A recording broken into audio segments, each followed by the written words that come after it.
So let's do a little bit of a further comparison. Okay, so if I were looking at a home loan, right, we're going to use this example a lot today. $200,000, it's got a 30-year amortized mortgage on it.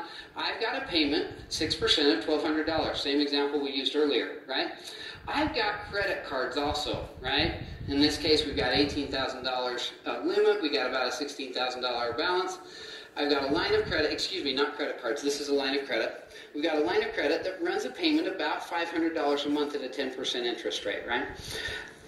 This card, or this line of credit, and I apologize when I get stuck up in vernacular, is because what I have with my line of credits, how do I access that money?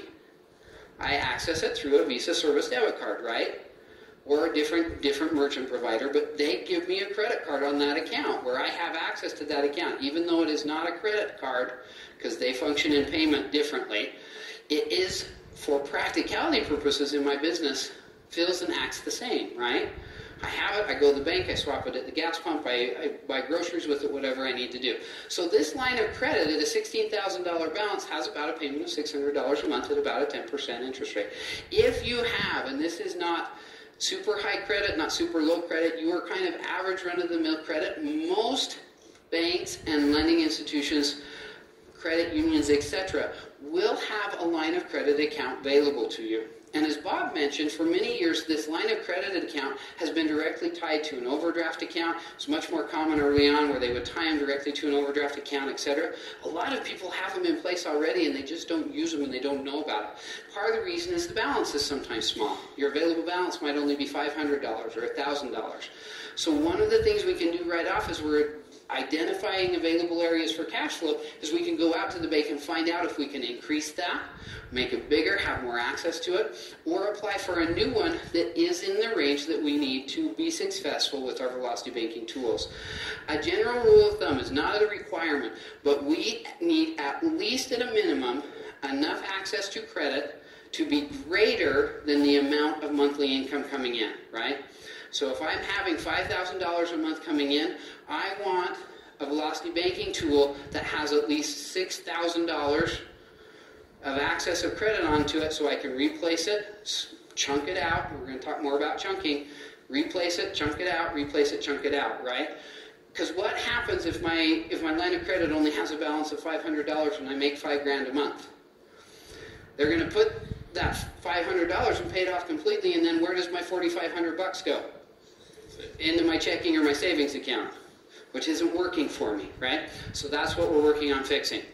So as we're doing comparisons, again, loans versus lines of credit, we are looking at lines of credit as no more than tools. Remember that you've got the unilateral distribution on your loans that only goes in and can't come back out after the initial disbursement. But your lines of credit, you have that access. Again, drawbacks, you typically pay a higher interest rate. You have the ability that it can have a specific call or due date on it. That'll be a much shorter time period typically than your 30-year, 20-year, 25-year amortized mortgage, okay? Okay, we've talked about interest-only payments, amortized payments. So let's talk a little bit about secured and unsecured. So why we're interested in the difference between secured and unsecured. We want the lines, right? What if my credit isn't so good? What if I don't have the ability to go out and just get all the money that I need to start my business going just gangbusters right off the bat? Well, what can I do? Well, if we know the tools and products that are out there, we can start to offer things to help in that process of getting those tools and those products. So meaning, you can have personal lines of credit that are both secured and unsecured. Home equity lines of credit are always going to be what? Secured, because that is the requirement for that product with the bank. Credit cards. Credit cards are typically unsecured, right? But if I am starting out and I don't have anything, what can I do? I can secure it. I can go out and pledge collateral against it, or I can even tender $500 or $1,000 into account as a secured account and then draw on that to build this process, right? There is something here for everyone. And when we talk about these kind of like, they may seem impractical or extreme examples, there is someone out there who's in that position, who their credit is so bad, there's been medical emergencies, they've just gone through bankruptcy, divorce, whatever their story is, where a $1,000 line of credit or credit card seems such a far stretch. But if they can talk and know that it is simply available to them, that's where they can start. because that is enough. And we'll talk about that with further examples. Business lines of credit, the same thing. They can be secured, unsecured. They can be done against real estate or assets of the business or the property. So know going in that if we're really struggling to get up and going and find the right tool, maybe we can offer something in exchange on our side in the form of collateral or secured payment or security against payment that will help us get that product we need, that will help us get that tool. Okay, we've talked about this again and again. Right? Access the funds, they go in, they go out. They go in, right? In the line of credit, we put our monthly payment into it, goes into the account, pay our bills, it comes out of the account. What happens over time with that revolving account is that we begin to minimize the interest that we pay over time, okay? So let's look at it. Here's typically what we've been taught forever, right? We have income, we put it into our checking account, we pay all our bills, right? Clothes, mortgage, car, whatever happens. We're going to challenge that process. In the Velocity Banking System, what do? Where does our income go? It goes into a line of credit account, right? It goes into the bank. What happens after it goes into the line of credit account? It does the same thing. It pays either our expenses, or if the bank doesn't offer checkbook access to our line of credit or a credit card access on that line of credit, what do? If it's at the same bank, we move the income into the line of credit account, we move the money required to pay the obligations into the checking account so that we have access to it, and then what do? We pay the bills, right? Pay our clothing, pay the car, pay the mortgage, pay the utilities. It's simply that movement of money through the banking tools that creates the interest savings. Everybody's like, why? I will share with you how it works in more detail. So let's look. A little bit of math again. Let's talk about interest formulas. When we're looking at monthly interest-only payments, we talked about that earlier, looking at the difference between an amortized payment and an interest-only payment. Let's really look at it, okay? So we've got, first off, what the monthly interest payment is, right? We've got our interest rate. We've got our principal, right? We've got our reduction, or our term, days in the year. Okay, and we're going to times it by the days in the month. This is variable. If we're in a day that has only, or a month that only has 28 days, what do? We change it and adjust it down to 28 days. At the end of it, it gives us the ability to know exactly what that interest-only payment is going to be for that 30-day period. Now, this is detailed, right? Can we start to make quick and dirty math out of this in a much easier process? Absolutely. If I have a line of credit that's $10,000, right, and I've maxed the line of credit, I'm paying 10% on it. So I take the $10,000 and I times it by my 10%. How much is interest due on an annual basis, right? That's $1,000, $1,000, right? How do I find out what my monthly payment is? Divided by 12, right? $80, whatever it is, right? So we can make it simple. I give the tools so that you know how to do it.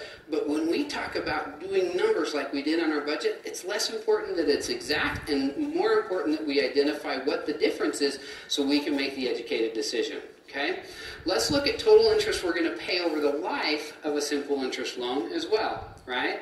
So if we look at total interest paid, this is our monthly interest payment, which we've just figured out how to calculate, right? We times it by we get the interest rate in there, we times it by the principal, we take the months in a year, so we're dividing it by 12, and we're timing it by the number of payments made, right?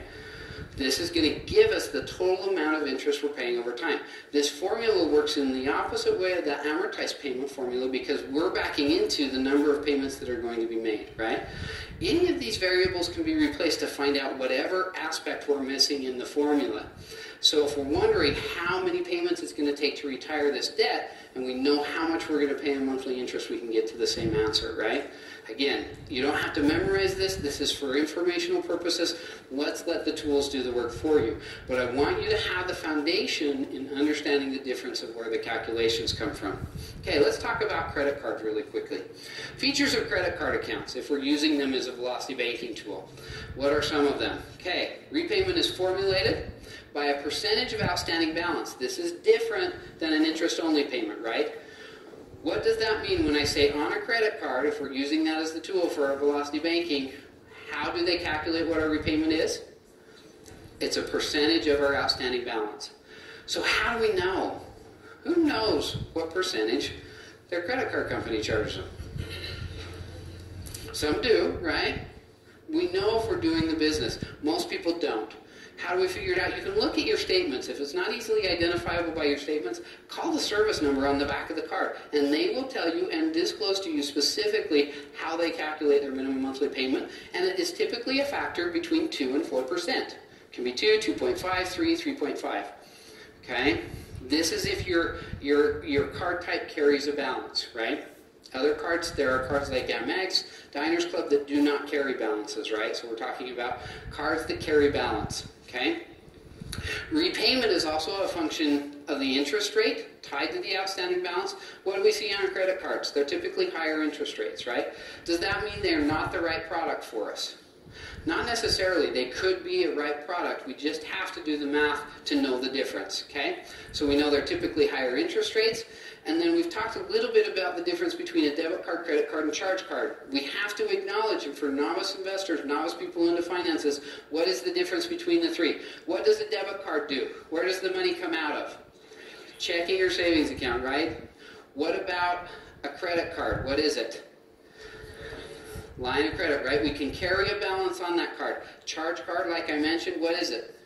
Store card. It pays off everything every single month in its entirety. So we're dealing with like Diners or American Express. Anything that's requiring you to pay off the whole balance in a single cycle is a charge card. Charge cards are less common nowadays. Most banks have moved to the model of letting you make payments over time. Why? They make more money, right? They're in business to make money. Okay. So again, what's our concept of velocity banking? We're using our lines to pay off the loans. Okay? Pretty straightforward. Here's our old flow of money. What did it look like? Income came in. Where did I send it? Send it to my checking account, right? Then I paid my expenses and I paid my mortgage, my principal and interest there. What are we doing now? How does it look? Income comes in, goes into our HELOC or a line of credit account, whatever tool we've elected to use, or credit card. From there, we then make the payments on our mortgage. We then make the payments against our household expenses, right? One of the things that we want to focus on, back to the power of segregation of income, when we're dealing with lines of credit as our velocity banking tool, what is my goal? Do I want lots of lines of credit accounts that I'm all putting a little bit into each month, or do I want everything funneled into one account? One account. Why do we do that? More power, right? It's that same idea. When they talk about the power of compounding interest, why is it so powerful? Well, when money grows and becomes bigger and becomes bigger and becomes bigger, it does more every year, right? We want to do that right now. We want to get as much money, all of our cash flow, 100% of what's coming into here, into the same line of credit account or velocity banking tool account, right? Whatever it is, whether it's a credit card, line of credit, or HELOC, it all goes into the same account, so we get the maximum benefit. And then, as we pay our expenses out of that account, we start to move it. Does that make sense? Okay. Right? We pay the same expenses, we pay our mortgage, but by keeping all of it in the one account, or we added it together. Now, do we get into more advanced strategies on this? Absolutely. If we have businesses, if we have investment properties, those businesses or those investment properties can stand on their own. But then they have their own budget, right? They have their own cash flow model. They have their own P&L. And though some of that may flow into our personal lives, they stand on their own for most of the time, right? Tony's going to tell you a lot about that in Advanced Velocity Banking. He's going to tell you how individual businesses can use the same strategy to accelerate how quickly you build your real estate portfolio. For our purposes, we're going to select one tool. Everything we're coming in, all of our income, whether it's our W-2 income, we have passive income, residual income, we win the lottery, we get the will, inheritance, whatever it is, we all want it into the same account to magnify the power we have of our money. We want the big jackhammer, right? Big jackhammers take big chunks out of debt. That's what we're working on. Okay, so now questions come up. What features or what am I looking for in my lines of credit, right? In my velocity banking tool. What do I want it to do?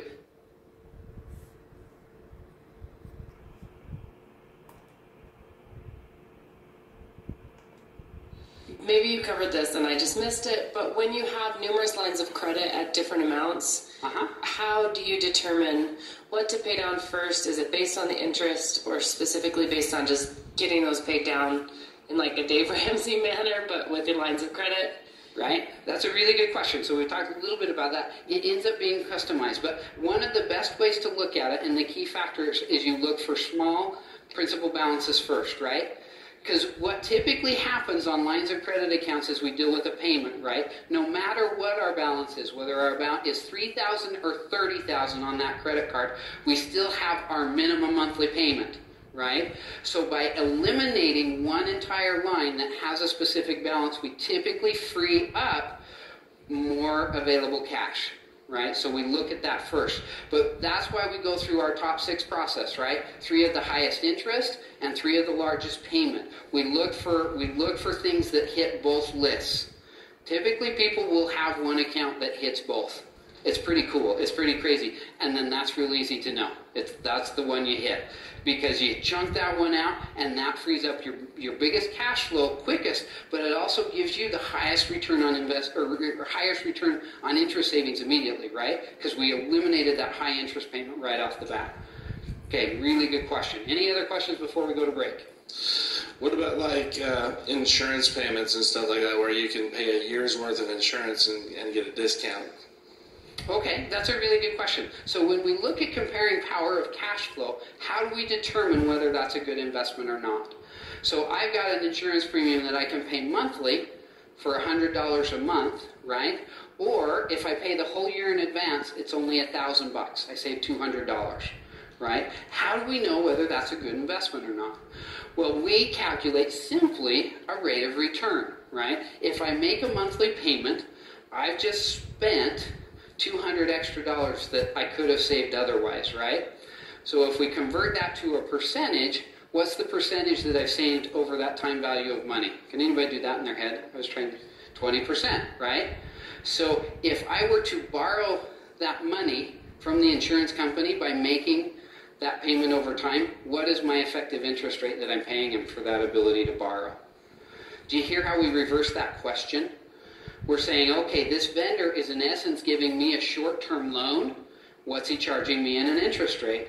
Well, he's charging me the cost of the money, the difference between the 2 payments, converted into a monthly payment. So it ends up being a 20% APR for that money, right, which is pretty expensive. But if I am cash tight and that $100 a month allows me to eliminate on my Velocity Banking side $150 payment and free that up into cash flow, might I be willing to make that decision? Yes. So it has to be an analysis basis. And we're going to talk about this as we go through our examples. We hit on it earlier. Would there be a time when we're willing to pay 10, 16, 18, 20% interest on a line of credit to have access to a credit account that allows us to use Velocity Banking? We absolutely would be. And so whether it's right for that specific instance, we just simply have to do the math. Convert the time period and the difference in cost of money to determine what the effective interest rate is for that extended repayment period, and make an educated decision of whether it's better to spend that money and create the cash flow or make the lump sum payment and save the 20% in interest. Excellent question. Thank you. Any other questions out there? Yes.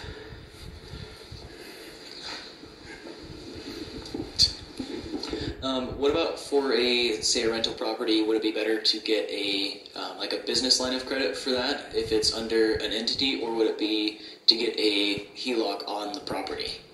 That's a really good question. So the question is, just so everybody could hear, the mics were a little bit tough. So is it better, if I have a rental property, is it better to get a business line of credit on that property or to get a HELOC on it? The real answer is, what can you get?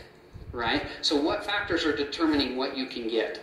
If you're a business and the business entity, your investment company, owns your rental property, and you go to the bank and say, okay, I want my rental property, or I want my business to buy this rental property and finance it, what are they going to ask you? They're going to say, okay, let's look at your business credit scores. Let's look at your time in business. Do you have your articles of incorporation and your operating agreements, your, or articles of organization, et cetera, et cetera, et cetera. They'll also want to see income because business decisions are made from a business realm. What does that look like? What do banks look like when they're making business decisions? When they lend on real property, they're typically looking for a minimum of a 25% equity position or 25% down payment. At the height after the recession, banks would not lend on commercial property unless you were at a 50% equity position. Same thing happened after 9/11. It changed overnight. I mean, it was literally, the brokerage I worked at the time, we had almost $11 million in commissions that were to close over the next 60-day period that all were lost. And it was 100% because the banks simply changed their mind and said, we are not lending on commercial property right now, unless you have a 50% equity position. So that really can end up be the determining factor. Does your business meet those requirements to get that business line of credit? Are they out there and available? You better believe it. Business lines of credit are available. Banks like to lend to businesses. It's often a much more involved and more extensive process. They want to see that you've got cash flow that's strong and above enough to make those monthly payments. They put you in debt-to-income ratios for a business, just like they do with people when we're buying houses. So you have to meet those terms and parameters.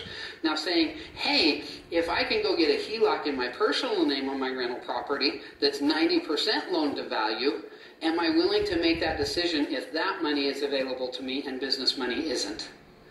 Sure, that might be the right decision. So it really comes into saying, hey, where does this property fit into my overall portfolio? What are my long-term goals? Because do we want to try and establish business credit over the long term? Yes. Do we want our businesses to function and have equity available in the assets they hold in case of emergency or to store wealth or to create financial freedom? Yes, to all those questions, right? So those are things we want to create, but the analysis that we look at when we get to that point is we say, okay, here's what my business can do today. Here's what I can do personally today. Which one is worth it and which route do I want to go? And we can make the decision. Sometimes our businesses will not be able to buy the properties that we think they should. And I have to make the decision, am I willing to put up my personal credit to gain that asset into my portfolio? Sometimes the answer is yes, and often it is no. Be ready to make those decisions because I try and protect my personal assets very separately from my business ones. We take Mark's courses, we know how we can protect our assets for the long term in trusts and other entities, right? LLC, so different conversation, but they are available, and it's a really good question, but they're very different animals. Tony in his course talks a lot about what the requirements business banks are looking for to do lines of credit on properties in this manner, but a great tool. Absolutely. Do we apply it? Businesses apply it just like individuals do.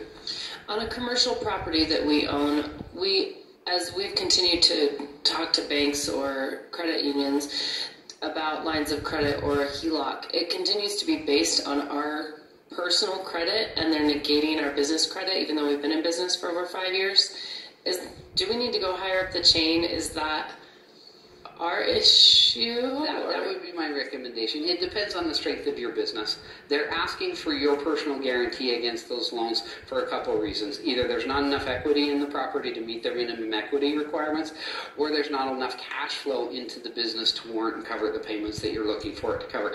In rental properties, that's really, really common. Why is that common? Because we've done great if we're making $400 a month a door, right, after we pay our debt service, after we pay our taxes and insurance, etc. But from a business standpoint, if we have a rental property, say that makes $400 a door, there's only one door, let's just look at it as a small single-family residential property, but we want it in our business. Well, at the end of a year, how much business income has that business made? $4,800. Is that a strong income to go out and try and borrow $500,000 or $400,000 or $300,000? No, even though they've taken into account debt service, because our payment's covered, we took our payment out of that. This is $4,500 net or $4,800 net. $4,800 still isn't a strong, huge profit margin. And that's really the problem that most businesses run into. They take your expenses, they take your income, and they look at it and they say, great, we're really, really excited. You're profitable. For you personally, that return on investment could be amazing. You could make 30% 10% on that investment, which is awesome, but they look at it in real simple numbers. They'll be like, yeah, you're a business that only generates $5,000 or $6,000 a year. That's really high risk for us, so the only way we're interested, or the only way we'll be able to get you in, is with adding on your personal guarantee. So it has to be educated. You got to go to them and say, yeah, flat out, I'm not interested in providing any of my own credit or using my own name to buy these properties. It's a real hard conversation because the banker's going to be like, oh no, just sign this application here and give us your social, we'll pull credit for you. And you got to be like, no, that's not what I'm interested in. And you can be honest with them, say, I totally understand if you don't have a product for me today. If you know going in you are not putting your individual credit profile on the line at all, you just tell them up front, this has to stand alone on the business. I'm happy to give you all the information on the business. Here are my 2 years of financials. Here's my 5 years of tax returns. Here's everything you need. Here's our income. If it doesn't meet your parameters, tell me up front and I'll continue to shop. I don't want you to have to go through the process. But know up front, I am not pledging my personal property assets or credit to get this property done or to get this loan done. Really good question.